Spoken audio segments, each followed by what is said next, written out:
जैसा कि बद्रीनाथ जी, आप जिस तरह से घोसी लोकसभा की बात आप कर रहे हैं, और इसी नाम से घोसी जो है कि घोसी के नाम से निर्माण मंच का आपने गठन भी किया। अच्छा, आपको ये नहीं लगता है कि इतनी जो सियासी ताकतें हैं और जिस तरह से यहाँ पे धनपशु लोग पड़े हुए हैं, और आप काफी दिनों से चर्चा में भी हैं, तो इस पे संदेह भी नहीं किया जा सकता है कि आपके पास लोग न हो, लेकिन क्या आपको लगता है कि ऐसी जो ताकतें हैं इनको आप कैसे रोकेंगे? आप किस तरह से इनसे जो है कि घोसी लोकसभा में आप इनका सामना कैसे कर पाएंगे? इनके बीच अपने आप को कैसे स्थापित कर पाएंगे? देखिए सर, ये बद्रीनाथ अकेला कोई शख्स नहीं है जो ये आंदोलन चला रहा है। ये घोसी की जनता का मंच है। ये सत्ता का मंच नहीं है जिसमें ये लोग आए जो पैसे वाले हैं। यही आजकल की परंपरा है। वो लोग आए जो वही मैं बोला कि हम तो कमजोर लोग हैं। हम जो कमजोर लोग हैं, प्रबुद्ध लोग हैं, जिनकी चाहत है कि लोकतंत्र मजबूत हो और लोकसभा में विकास की बुलंदियां फिर से हासिल हो। लोकसभा में भी मतलब हमारे यहाँ भी कार्य हो, हमारे यहाँ केवल टाइम पास न हो, ऐसे लोगों का एक संगठन बना है। अच्छा, जो लोग कार्य करने के इच्छुक थे, जो वर्तमान राजनीतिक व्यवस्था से आगे जा चुके थे, परेशान हो चुके थे, उन लोगों के आह्वान पर हम लोगों ने इस लोकसभा में कदम रखा है। और उन लोगों के बार बार निवेदन करने पर कि देखिए इसको संभाला जाए, मतलब एकजुट करिए। आप सबके साथ रहते हैं, सबसे अच्छे रिश्ते हैं आपके, आप ही हैं जो सबको एकजुट कर सकते हैं। ऐसा उन लोगों के मन में चलता था। बार बार किसी न किसी मुद्दे को लेकर आते थे, ये मुद्दा उठाइए, यहाँ पे खराब है। घोसी लोकसभा कहाँ से कहाँ तक पड़ता है? देखिए सर, घोसी लोकसभा का पूरा जो भौगोलिक विस्तार है जी 45 किलोमीटर। घोसी के बारे में ये पूछिए, मैं क्या नहीं जानता हूँ। देखिए, यहाँ के मुद्दों से लेकर यहाँ के हर जन तक हमने एक अच्छा नेटवर्क डेवलप किया है। हम यहीं पे रहकर काम कर रहे हैं। ये जो लोग आए हैं, अब आ रहे हैं, अभी चुनावी रणभेरी बजी है, उसके बाद थोड़ी तेजी आ रही है, फिर भी कैंडिडेट का घोषणा अभी नहीं हुआ है।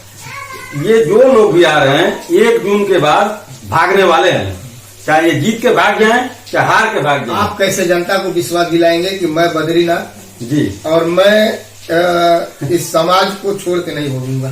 सर, ये चुनाव तो आज आया है। अब बद्रीनाथ तो 2-3 साल से चल रहे हैं। उसके पहले 10-12 साल से जब भी यहाँ पे रहते हैं, सुबह से लेकर शाम तक तांता लगा रहता है। ये ब्लॉक मुख्यालय पर, तहसील मुख्यालय पर, कलेक्ट्रेट पर लोगों के पास ही तो जीवन बीत रहा है हमारा। घोसी लोकसभा के लगभग ग्राम सभाओं का दौरा आपने कर लिया है।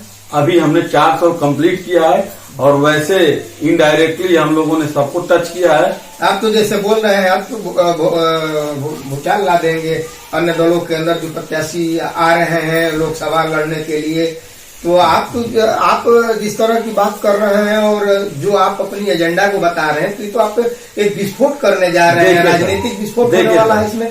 क्या जनता इसको क्या माने?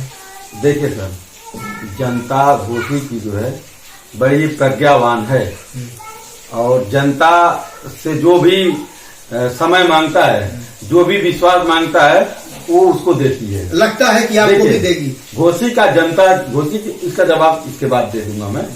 घोसी की जनता जो है, ये नहीं है कि ये घोसी पे कोई गढ़ बना लेगा। ये घोसी लोकसभा घोसी की जनता का गढ़ है।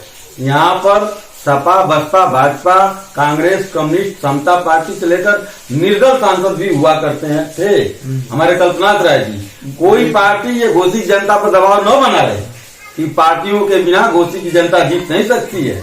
ये तो कोरी कल्पना है। घोसी की जनता का जो कैरेक्टर है, घोसी के लोग जानते हैं, और मैंने इस चीज को जिया है, मैंने इस चीज को देखा है। जनता अब की बारी मूड बना चुकी है कि राजनीतिक दलों, बाहरी को भगाना है, बद्रीनाथ को लाना है। नहीं, अभी तो बद्रीनाथ आज तक कभी नहीं कहे कि मैं चुनाव में आ रहा हूँ। मैं तो अंतिम घड़ी तक इंतजार करूंगा कि भगवान इनको सद्बुद्धि दें।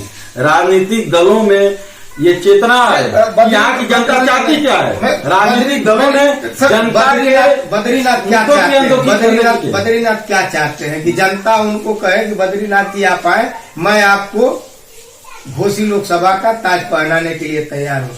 क्या बद्रीनाथ क्या चाहते हैं? नहीं सर, ये लोकतंत्र में नहीं होता है। ये राजतांत्रिक व्यवस्था की आप बात कर रहे हैं, ठीक है।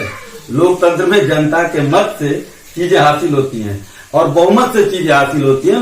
वर्तमान लोकतांत्रिक व्यवस्था में हमारे यहाँ बहुदलीय प्रणाली है। ऐसा तो है नहीं 10 लोग इधर आ गए, तीसरा होता है, 50 लोग चुनाव में आ सकते हैं। बद्रीनाथ चुनाव लड़ेंगे लोकसभा? हमने आज तक नहीं कहा है, आज भी नहीं कह रहा हूँ। अगर राजनीतिक व्यवस्था में सुधार हुआ, क्षेत्रीय मुद्दों पर आधारित क्षेत्रीय सांसद देने के लिए कोई पार्टी आगे आई तो बद्रीनाथ अपने पूरी टीम के साथ, बद्रीनाथ कोई मालिक नहीं है इसमें, पहले टीम की मीटिंग बुलाई जाएगी। पूरे लोकसभा स्तरीय हमारी एक टीम है, वो निर्णय लेगी। बद्रीनाथ कौन होता है? लग रहा प्राइवेट लिमिटेड कंपनी है क्या ये जो तमाम पार्टियां चल रहे हैं? ऐसे तो है नहीं ना। जैसे आज बद्रीनाथ, ये लोकतांत्रिक व्यवस्था को स्थापित किया जा रहा है जहाँ पे राजनीतिक दलों की कमजोरियां, उस कमजोरियों को दूर करने के लिए हमने मंच बनाया है और बद्रीनाथ अगले निर्णय करते हो जाएंगे। जैसे आज बद्रीनाथ जैसे सोशल मीडिया पे, इलेक्ट्रॉनिक मीडिया पे, अखबारों में जिस तरह से बद्रीनाथ आज सुर्खियां बिटोरने में लगे हुए हैं। हमने आपका एक कार्यक्रम देखा जो आयोजित हुआ था आपके कार्यालय पे, निःशुल्क कैंप आपने लगवाया था।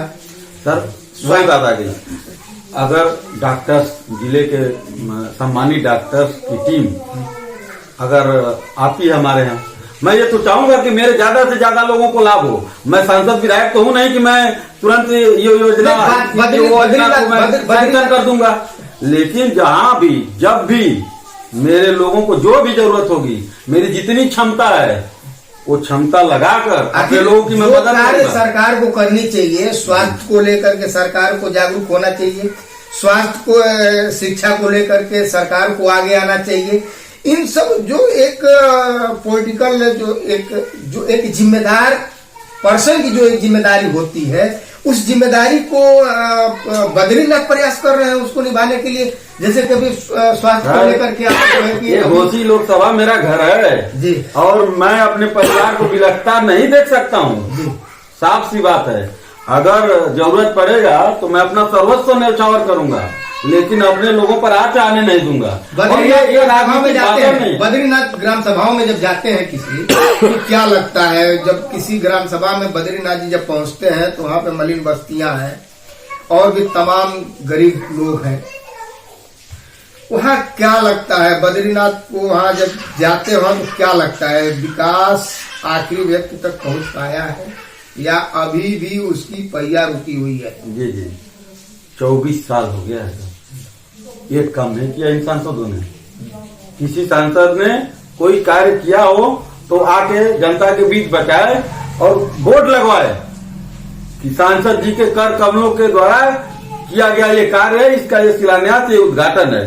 सब ड्रामा चल रहा है, सब कमीशन का कारोबार चल रहा है और जनता इस बात को समझ रही है। आज ही जा गई। आप कमीशन की जो बात कर रहे हैं, आप सीधा सीधा बहुत बड़ा आरोप लगा रहे हैं कि कमीशन खोरी चले।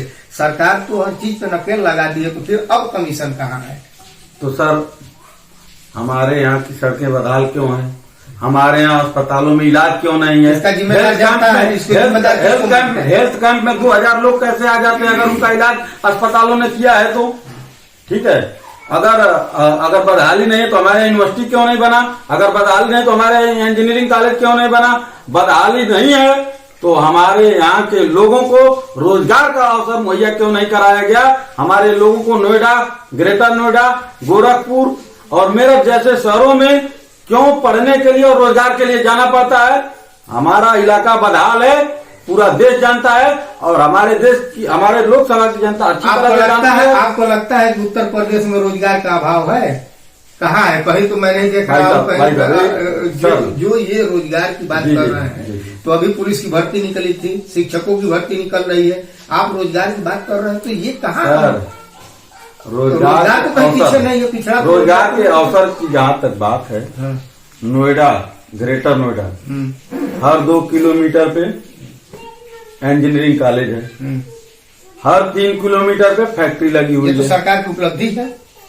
सर मैं किसी काम तो हो रहा सरकार का विरोध नहीं कर रहा हूँ, और किसी जिले में कार्य हुआ उससे मेरी जेलसी या ईर्ष्या नहीं है। हमारे लोकसभा में जी विकास के नाम पर अनदेखी की गई है।